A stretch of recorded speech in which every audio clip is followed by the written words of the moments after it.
प्रधानमंत्री नरेंद्र मोदी ने मन की बात कार्यक्रम के जरिए देशवासियों के साथ साझा किए विचार।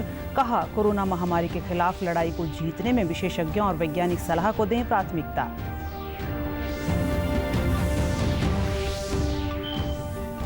पीएम केयर्स फंड के तहत देश भर में 551 ऑक्सीजन उत्पादन संयंत्र किए जाएंगे स्थापित।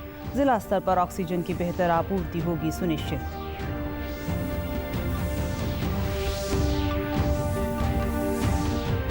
प्रदेश में कोरोना महामारी से बचाव के लिए टीकाकरण सुचारू रूप से जारी। सामाजिक संस्थाओं के सहयोग से निःशुल्क शिविरों का किया जा रहा है आयोजन।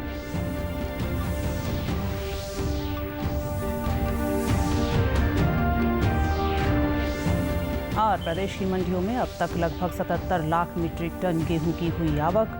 न्यूनतम समर्थन मूल्य पर की जा रही है गेहूं की खरीद। नमस्कार, मैं रूपा महलावत। अब समाचार विस्तार से। प्रधानमंत्री नरेंद्र मोदी ने मन की बात कार्यक्रम में आज कोरोना महामारी के खिलाफ लंबी लड़ाई लड़ रहे डॉक्टरों, स्वास्थ्य कर्मियों और फ्रंटलाइन वर्करों के अनुभवों को जाना। कोरोना की लड़ाई लड़ रहे स्वास्थ्य कर्मियों और फ्रंटलाइन वर्करों ने पिछले एक वर्ष के अपने अनुभवों को साझा करते हुए इस महामारी की रोकथाम के लिए अपने अपने विचार दिए, जो कि अभी देश में चल रही कोरोना संक्रमण की दूसरी लहर में अन्य लोगों के काम आए हैं। देश में चल रहे कोविड टीकाकरण अभियान के अंतर्गत 1 मई से 18 वर्ष से अधिक उम्र के लोगों को वैक्सीन दी जाएगी। इस पर प्रधानमंत्री नरेंद्र मोदी ने लोगों से किसी अफवाह में न आते हुए वैक्सीन लगवाने का आग्रह किया। फ्री वैक्सीन भेजी गई है, जिसका लाभ 45 साल की उम्र के ऊपर के लोग ले सकते हैं। अब तो 1 मई से देश में 18 साल के ऊपर के हर व्यक्ति के लिए वैक्सीन उपलब्ध होने वाली है। अब देश का कॉरपोरेट सेक्टर, कंपनियां भी अपने कर्मचारियों को वैक्सीन लगाने के अभियान में भागीदारी निभा पाएगी। मेरा राज्यों से भी आग्रह है कि वो भारत सरकार के इस मुफ्त वैक्सीन अभियान का लाभ अपने राज्य के ज़्यादा से ज़्यादा लोगों तक पहुंचाएं। साथ ही प्रधानमंत्री ने कोरोना संकट से निपटने के लिए केंद्र सरकार के प्रयासों की चर्चा की और राज्यों को हर संभव मदद देने की बात कही। उन्होंने कहा कि कोरोना महामारी के खिलाफ लड़ाई को जीतने में हमें विशेषज्ञों और वैज्ञानिक सलाह को प्राथमिकता देनी है। वैक्सीन मैन्युफैक्चरर्स हों, ऑक्सीजन के प्रोडक्शन से जुड़े लोग हों या फिर मेडिकल फील्ड के जानकार, उन्होंने अपने महत्वपूर्ण सुझाव सरकार को दिए हैं। इस समय हमें इस लड़ाई को जीतने के लिए एक्सपर्ट्स और वैज्ञानिक सलाह को प्राथमिकता देनी है। राज्य सरकार के प्रयत्नों को आगे बढ़ाने में भारत सरकार पूरी शक्ति से जुटी हुई है। प्रधानमंत्री ने कहा कि कोरोना महामारी को हराना हमारी सबसे बड़ी प्राथमिकता है। साथ ही इसके लिए उन्होंने देशवासियों के प्रयासों की भी सराहना की। नई जागरूकता देखी जा रही है। कोविड नियमों का सख्ती से पालन करते हुए लोग अपने गांव की कोरोना से रक्षा कर रहे हैं। एक तरफ देश दिन रात अस्पतालों, वेंटिलेटर्स और दवाइयों के लिए काम कर रहा है, तो दूसरी ओर देशवासी भी जी जान से कोरोना की चुनौती का मुकाबला कर रहे हैं। देश में ऑक्सीजन की अधिक आपूर्ति को सुनिश्चित करने के लिए पीएम केयर्स फंड से 551 ऑक्सीजन उत्पादन संयंत्र स्थापित किए जाएंगे। ये संयंत्र देश भर के जिला मुख्यालयों पर स्थित सरकारी अस्पतालों में लगेंगे। प्रधानमंत्री नरेंद्र मोदी ने इन संयंत्रों को जल्द से जल्द शुरू करने के निर्देश दिए हैं। उन्होंने कहा कि इन संयंत्रों की स्थापना से जिलों में ऑक्सीजन की बेहतर आपूर्ति सुनिश्चित होगी। इससे पहले पीएम केयर्स फंड के तहत 162 ऑक्सीजन उत्पादन संयंत्रों को देश के अस्पतालों में स्थापित करने के लिए 201.58 करोड़ रुपए की स्वीकृति दी जा चुकी है। देश भर में आज 24वें और अंतिम जैन तीर्थंकर भगवान महावीर की जयंती मनाई गई। जैन समुदाय के लिए महावीर जयंती का विशेष धार्मिक और आध्यात्मिक महत्व है। राष्ट्रपति रामनाथ कोविंद ने इस अवसर पर सभी देशवासियों को शुभकामनाएं देते हुए कहा कि भगवान महावीर ने अहिंसा परमो धर्म तथा जियो और जीने दो के आदर्शों के माध्यम से मानवता को नई राह दिखाई। आइए हम सब उनकी शिक्षाओं का अनुसरण करें व सामूहिक अनुशासन के बल पर कोविड-19 को हराने का संकल्प लें। प्रधानमंत्री नरेंद्र मोदी ने अपने संदेश में कहा कि भगवान महावीर का जीवन संदेश हमें शांति और आत्मसंयम की सीख देता है। जब हम सभी देशवासी मिलकर कोरोना के संकट का मुकाबला कर रहे हैं, ऐसे समय में महावीर जयंती पर मेरी भगवान महावीर से प्रार्थना है कि सभी को स्वस्थ रखें और हमारे प्रयासों को सफलता का आशीर्वाद दें। प्रदेश के मुख्य सचिव विजय वर्धन ने आज राज्य स्तरीय क्राइसिस कोऑर्डिनेशन कमेटी की बैठक में जिला उपायुक्तों को निर्देश दिए कि वे RT-PCR टेस्टिंग रिपोर्ट समय पर उपलब्ध करवाना सुनिश्चित करें। जिलों के सरकारी व गैर सरकारी अस्पतालों में ICU एवं ऑक्सीजन बेड्स की उपलब्धता पर भी निगरानी रखें ताकि मरीजों की सही देखभाल हो सके। मुख्य सचिव ने निर्देश दिए कि सरकार द्वारा जारी कोविड-19 की हिदायतों का पालन सख्ती से करवाया जाए। किसी भी खुले में धार्मिक, सामाजिक एवं पारिवारिक कार्यक्रमों में लोगों की संख्या 50 से अधिक तथा सभागार में 30 व दाह संस्कार में 20 से अधिक नहीं होनी चाहिए। इसके अलावा सभी जिला उपायुक्त आवश्यकता अनुसार धारा 144 लगाने, जिलों में सरकारी कार्यालयों में कर्मचारियों की न्यूनतम संख्या तय करने, भीड़ एकत्र नहीं होने देने सहित अन्य निर्णय स्वयं लें। उन्होंने कहा कि जिन कार्यालयों में घर से काम चल सकता है, वहां अधिकतम कर्मचारियों को वर्क फ्रॉम होम को अपनाएं। प्रदेश में कोरोना महामारी से बचाव के लिए टीकाकरण लगातार जारी है। पानीपत जिले के सरकारी अस्पताल और निजी कोविड वैक्सीनेशन केंद्रों पर स्थानीय निवासी टीका लगवाने के लिए पहुंच रहे हैं। उपायुक्त धर्मेंद्र कुमार ने कहा कि सभी पात्र व्यक्तियों को टीकाकरण अवश्य करवाना चाहिए। उन्होंने नागरिकों से स्वास्थ्य विभाग द्वारा कोविड दिशा निर्देशों का पालन करने की अपील की।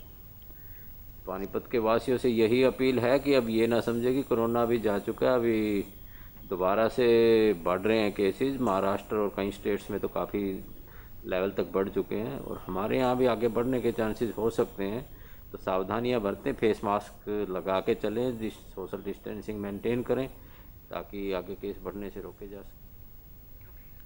वैक्सीन लगवाने आए लोगों ने कहा कि वे कोरोना का टीका लगवा चुके हैं और इससे उन्हें कोई परेशानी नहीं हुई।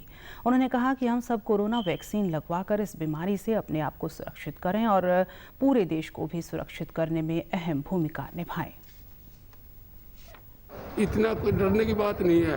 अब आप देखो ना, कोरोना से भी तो ये इतने दुनिया के आदमी दुनिया से चले गए हैं, तो उसकी भी तो प्रिवेंशन करनी ज़रूरी है। तो उसी के लिए वैक्सीनेशन बनी है, इस करके लगवा लेनी चाहिए। लापरवाही नहीं करनी चाहिए। सबसे ज़रूरी है भी मास्क पहन लें, मुंह हाथ जरूर धो लें और दूसरा भी कई बार क्या है, जहाँ भीड़ भड़ाके से तो बहुत ही दूर रहें। हर आदमी को जिसको भी मौका लगे उसको टीका जरूर लगवाना चाहिए। इस टीके से आपको 100% सेविंग है, बिकॉज टीका लगने के बाद का जो डेथ रेट है और जो टीका लगने से पहले का जो डेथ रेट है वो बहुत ज़्यादा डिफरेंट है और उसमें अभी तक कोई भी सिंगल केस नहीं आ पाया। जो टीका लगने के बाद भी कोविड हो तो गया होगा, बट लेकिन बचाव में 100% वो प्रतिरोधक है। लोगों को कोरोना वैक्सीन के बारे में जागरूक करने और निःशुल्क वैक्सीन लगाने के लिए स्वास्थ्य विभाग के साथ साथ समाज सेवी संस्थाएं भी अहम भूमिका निभा रही हैं। कैथल की समाज सेवी संस्थाएं सेवा संघ द्वारा स्वास्थ्य विभाग के सहयोग से निःशुल्क कोरोना वैक्सीन शिविर लगाया गया। संस्था के संस्थापक ने कहा कि कोरोना संक्रमण की चेन को तोड़ने के लिए टीकाकरण आवश्यक है। इसके बारे में उत्साह भी है, लोग जागरूक भी हो रहे हैं। इसके बारे में लोगों को लाभ हानि का पता भी लग रहा है और उसी को देखते हुए लोग अपने घरों से निकल करके ये वैक्सीनेशन के लिए यहाँ पहुँच रहे हैं। बड़ा अच्छा हमें उत्साह मिल रहा है लोगों की ओर से। स्वास्थ्य अधिकारी डॉक्टर विपुल ने कहा कि कोरोना वैक्सीन लगवाकर ही कोरोना महामारी से बचाव किया जा सकता है। काफ़ी लोगों में उत्साह देखने को मिल रहा है। जैसे पहले की लोगों में झिझक थी वैक्सीन को लेकर, लेकिन अब जैसे धीरे धीरे काफ़ी लोगों में वैक्सीन लग चुकी है और कोई ऐसा इसका साइड इफ़ेक्ट या कोई इससे कोई दिक्कत नहीं है, लोगों को फ़ायदा ही है, जिससे कि इम्यूनिटी लोगों की रोग प्रतिरोधक क्षमता जो है कोरोना से लड़ने की वो बढ़ेगी और इससे इस बीमारी से बचने का यही एक कारगर उपाय है। इस शिविर में कोरोना वैक्सीन लगवाने वाले लोगों ने कहा कि कोरोना के बढ़ते मामलों को देखते हुए हर व्यक्ति की जिम्मेदारी बनती है कि वह स्वयं और अपने परिजनों को कोरोना वैक्सीन लगवाकर सुरक्षित करें। तो मैंने आज कोरोना वैक्सीन की फर्स्ट डोज लगवाई है। जिस तरीके से ये कोरोना फैल रहा है तो हमारी सबसे गुजारिश है कि प्रत्येक व्यक्ति को कोरोना वैक्सीन जरूर लगवानी चाहिए और इस कार्य में हमें सरकार का पूरा सहयोग देना चाहिए। मैंने आज वैक्सीन लगवाई है, बहुत ही सही रही। मैं चाहता हूं कि सभी देशवासी ये लगवाएं, जिससे कि जो कोरोना आजकल बढ़ रहा है इससे सुरक्षित रहें लोग। वैक्सीन लगवाए हुए तकरीबन 1.5 घंटा हो गया है अभी, और मैं एकदम अपने आप को फिट महसूस कर रहा हूं। और हेल्थ डिपार्टमेंट की तरफ से और संस्था की तरफ से टेबलेट्स भी दी जा रही हैं ताकि किसी तरह की हरारत शरीर के अंदर हो आप लोग महसूस करें। वैक्सीन लगाने के बाद अमूमन कोई वैक्सीन लगवाई जाए, कोई इंजेक्शन लगवाया जाए तो आपका शरीर में थोड़ी बहुत हरारत रहती है, बुखार की या टेम्परेचर की। डीडी न्यूज़ हरियाणा पर देश और प्रदेश से जुड़ी खबरों को विस्तार से जानने के लिए आप हमारे साथ फेसबुक, ट्विटर और यूट्यूब के माध्यम से भी जुड़ सकते हैं। हमसे जुड़ने के लिए आप हमारे सोशल मीडिया हैंडल को भी फॉलो कर सकते हैं। अब आप अपने मोबाइल फ़ोन से QR कोड स्कैन कर हमारे यूट्यूब चैनल पर सीधे पहुंच सकते हैं। प्रदेश की मंडियों में अब तक लगभग 77 लाख मीट्रिक टन गेहूं की आमद हो चुकी है, जिसमें से कुल 71,22,000 मीट्रिक टन गेहूं की खरीद सरकारी एजेंसियों द्वारा न्यूनतम समर्थन मूल्य पर की जा चुकी है। हिसार जिले की अनाज मंडियों व खरीद केंद्रों पर भी गेहूं की खरीद जारी है। किसान मंडियों में गेहूं की बिक्री की प्रणाली से संतुष्ट नजर आ रहे हैं। मंडी सुपरवाइजर ने बताया कि मंडी में प्रतिदिन लगभग 100 किसानों की गेहूं खरीदी जा रही है। हैफेड द्वारा किसानों की खरीदी गेहूं का भुगतान सीधे उनके बैंक खातों में किया जा रहा है।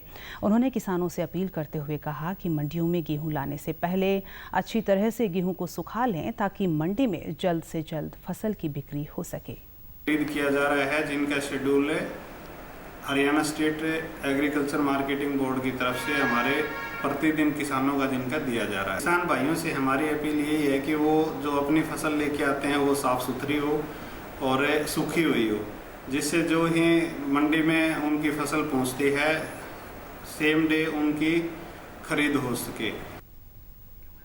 मंडी में गेहूं बेचने आए किसानों ने बताया कि फसल बिक्री के लिए उनके मोबाइल पर मैसेज आता है, इसके बाद ही वे फसल लेकर मंडी में आते हैं। उन्होंने बताया कि विभिन्न एजेंसियों द्वारा न्यूनतम समर्थन मूल्य पर गेहूं खरीदी जा रही है और गेहूं बिक्री में किसी प्रकार की समस्या नहीं हो रही है। आंदा खाली होगी, मान तो कोई दिक्कत को नहीं आई। 1 किलो ही गेहूँ लेके आए हैं। हाँ, मंडी में गेहूँ ले आए हैं, किसी प्रकार की कोई दिक्कत नहीं आई। ऑनलाइन करवाना क्या सब तैयार है, आते ही खाली करते हैं, 10 मिनट लगे बस। उम्मीद तो सर यही है कि हमारी जो कणक है ये सरकारी रेट पे बिकेगी, ये उम्मीद है। 1 किलो गेहूँ लेके आए हैं और रजिस्ट्रेशन करवा रखा था गेहूँ का और मैसेज आ गया था, वो गेहूँ गिरने आ गए हैं। कोई दिक्कत नहीं है अभी तक। तो 2 किलो कणक लेके आ रहा हूँ मैं यहाँ पे मंडी में और सरकारी रेट पे बिकने लग रही है, कोई दिक्कत को नहीं। और अंत में इस बुलेटिन के मुख्य समाचार एक बार फिर। प्रधानमंत्री नरेंद्र मोदी ने मन की बात कार्यक्रम के जरिए देशवासियों के साथ साझा किए विचार। कहा, कोरोना महामारी के खिलाफ लड़ाई को जीतने में विशेषज्ञों और वैज्ञानिक सलाह को दें प्राथमिकता। पीएम केयर्स फंड के तहत देश भर में 551 ऑक्सीजन उत्पादन संयंत्र किए जाएंगे स्थापित। जिला स्तर पर ऑक्सीजन की बेहतर आपूर्ति होगी सुनिश्चित।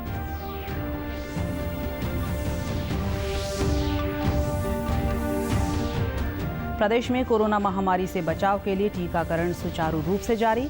सामाजिक संस्थाओं के सहयोग से निःशुल्क शिविरों का किया जा रहा है आयोजन।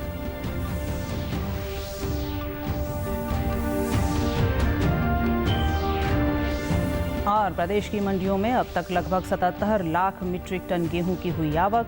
न्यूनतम समर्थन मूल्य पर की जा रही है गेहूं की खरीद। सभी दर्शकों से अपील है कि कोरोना संबंधी सुरक्षा के सभी उपायों का पालन करें और 45 वर्ष से अधिक आयु के सभी लोग बेहिचक टीका लगवाएं।